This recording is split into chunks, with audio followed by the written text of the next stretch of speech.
നമസ്കാരം, ഞാൻ doctor Nasla, CMO നാസ് clinic, Mukkam, Kozhikode. തുടർച്ചയായിട്ട് മൂക്കുരു വരിക എന്നുള്ളത് പല പ്രായത്തിലുള്ള ആളുകളെയും, അത് കൗമാരക്കാരിലായിക്കോട്ടെ അല്ലെങ്കിൽ 20-30 വയസ്സ് മേലേക്കുള്ള ആളുകളിലാണെങ്കിലും വളരെ ബുദ്ധിമുട്ടിക്കുന്ന ഒരു കാര്യമാണ്. അപ്പോൾ എന്തുകൊണ്ടാണ് നമുക്ക് മൂക്കുരു വരുന്നത്, എങ്ങനെയാണ് നമുക്ക് ഈ മൂക്കുരു മാറാൻ വേണ്ടി നമുക്ക് ചെയ്യാൻ പറ്റുന്ന കാര്യങ്ങൾ എന്നൊക്കെയാണ് ഞാൻ ഇന്നത്തെ വീഡിയോയിൽ ഡിസ്കസ് ചെയ്യുന്നത്.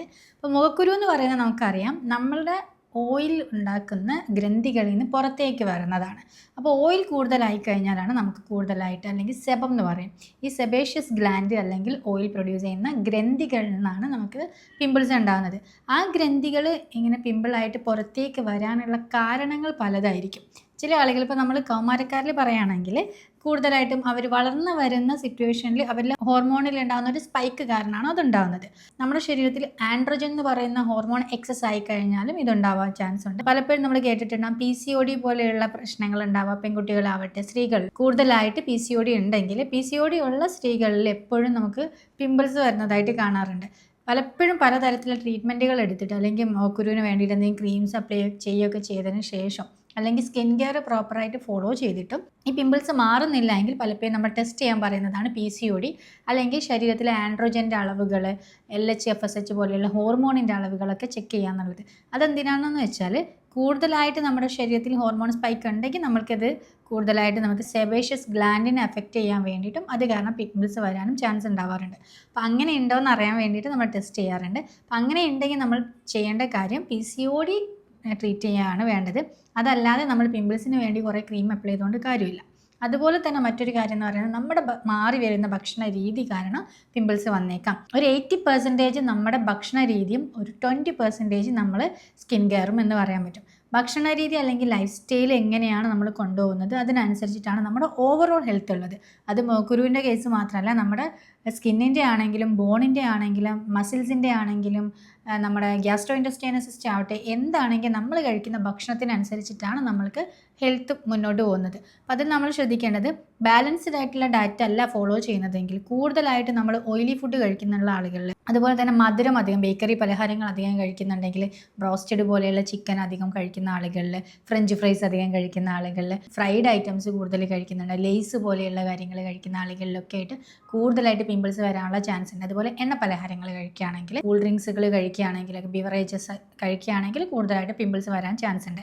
ഇതെല്ലാം നമ്മുടെ ശരീരത്തിൽ ഇൻസുലിൻ സ്പൈക്ക് ഉണ്ടാക്കുക എന്ന് വെച്ചാൽ ഇൻസുലിൻ റെസിസ്റ്റൻസ് ബോഡിയിൽ ഉണ്ടാക്കാനും അത് കാരണം പിമ്പിൾസ് വരാനും ചാൻസ് ഉണ്ട്. അപ്പോൾ നമ്മൾ ശ്രദ്ധിക്കേണ്ട കാര്യം, ചില ഫുഡുകൾ നമ്മൾ കഴിച്ചു കഴിഞ്ഞാൽ നമുക്ക് ഇങ്ങനെ പിമ്പിൾസ് വരും. ഇത് ഞാൻ നേരത്തെ പറഞ്ഞ പോലെ ഓയിലി അധികമായിട്ടുള്ളത്, മധുരം അധികമായിട്ടുള്ളത്, അതേപോലെ മിൽക്ക് പ്രൊഡക്റ്റുകൾ, പാലും പാലിൻ്റെ ഉൽപ്പന്നങ്ങൾ. പലപ്പോഴും തൈര് ബുദ്ധിമുട്ടുണ്ടാക്കാറില്ല. അത് ഫെർമെൻറ്റഡ് ആയ കാരണം ലാക്ടോബാസിലസ് പോലുള്ള ബാക്ടീരിയാസ് ഉണ്ട്, അതുണ്ടായത് കാരണം അത്രയും ബുദ്ധിമുട്ടുണ്ടാക്കാറില്ല. പക്ഷേ പാല് കഴിക്കുന്ന സമയത്ത് കൂടുതലായിട്ടും നമുക്ക് ഹോർമോണിൽ വേരിയേഷൻസ് ഉണ്ടാവാനും അത് കാരണം നമുക്ക് പിമ്പിൾസ് വരാനും ചാൻസ് ഉണ്ട്. അതുകൊണ്ട് പിമ്പിൾസ് ഉള്ളവർ പാല് കഴിക്കുന്നത്, ഇനി ഈവൻ നമ്മൾ കൂടുതൽ ചായയിൽ ഒഴിച്ച് പാല് കഴിക്കുന്നതാണെങ്കിൽ പോലും ഒഴിവാക്കുന്നതാണ് ഏറ്റവും നല്ലത്. അതുപോലെ ജ്യൂസിലൊക്കെ പാൽ ആഡ് ചെയ്ത് കഴിക്കുന്ന ആളുകളുണ്ടെങ്കിൽ അതും കുറയ്ക്കുന്നതാണ് നല്ലത്. അതുപോലെ നമ്മൾ ശ്രദ്ധിക്കേണ്ട ഒരു കാര്യം എന്ന് പറഞ്ഞാൽ, പുരുഷന്മാരിലാണെങ്കിൽ പെട്ടെന്ന് ജിമ്മിലൊക്കെ പോയി സ്റ്റാർട്ട് ചെയ്തിട്ടുണ്ടെങ്കിൽ, സ്ത്രീകളിലാവട്ടെ ജിമ്മിൽ പോയി സ്റ്റാർട്ട് ചെയ്യുക, അല്ലെങ്കിൽ ഓവറായിട്ട് വർക്കൗട്ട് ചെയ്യുന്നുണ്ടെങ്കിൽ നമ്മുടെ ശരീരത്തിലുള്ള ആൻഡ്രോജൻ ലെവൽ കൂടാനും അത് കാരണം പിമ്പിൾസ് വരാനും ചാൻസ് ഉണ്ടാവാറുണ്ട്. അപ്പോൾ ആ ഒരു ഡ്യൂറേഷനിൽ പിമ്പിൾസ് വരുവാണെങ്കിൽ പോയിട്ട് ഒരുപാട് സ്കിൻ കെയർ ഒന്നും ചെയ്യേണ്ട കാര്യമില്ല.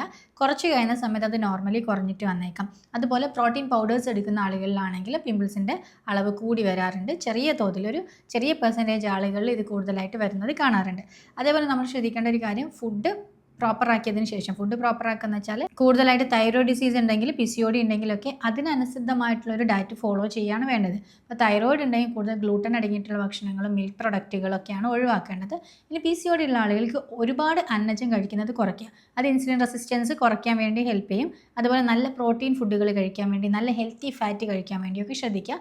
ഡെയിലി ഒരു 40 to 45 മിനിറ്റ്സ് വർക്കൗട്ട് ചെയ്യാനും കൂടെ ശ്രദ്ധിക്കണം. അതിൻ്റെ കൂടെ എന്തൊക്കെ ഭക്ഷണങ്ങളാണോ പിമ്പിൾസ് ഉണ്ടാക്കുന്നത്, നിങ്ങൾക്ക് എന്തെങ്കിലും അലർജീസ് ഉണ്ടോ അതൊക്കെ ഒന്ന് ഒഴിവാക്കാനും കൂടെ ശ്രദ്ധിക്കണം. അതിൻ്റെ കൂടെ ഷെൽഫിഷ് കഴിക്കുന്ന ആളുകളാണെങ്കിൽ, കക്ക ഇറച്ചി, ഞണ്ടൊക്കെ പോലുള്ളത് കഴിക്കുന്ന ആളുകൾ, അത് കുറയ്ക്കുന്നതാണ് നല്ലത്. അത് കൂടുതൽ പിമ്പിൾസ് ഉണ്ടാക്കാനുള്ള ഒരു ചാൻസ് ഉണ്ടാകും. ചില ആളുകൾ എഗ് അലർജി കാണാറുണ്ട്. ശരിക്കും എഗ്ഗിൽ അടങ്ങിയിട്ടുള്ള ലെസിത്തിൻ എന്ന് പറയുന്ന ഒരു കോമ്പൗണ്ട് നമ്മൾക്ക് പിമ്പിൾസ് കുറയ്ക്കാൻ വേണ്ടിയിട്ട്, ഷുഗർ ലെവൽ കൺട്രോൾ ചെയ്യാൻ വേണ്ടിയിട്ടൊക്കെ ഹെൽപ്പ് ചെയ്യുന്നതാണ്.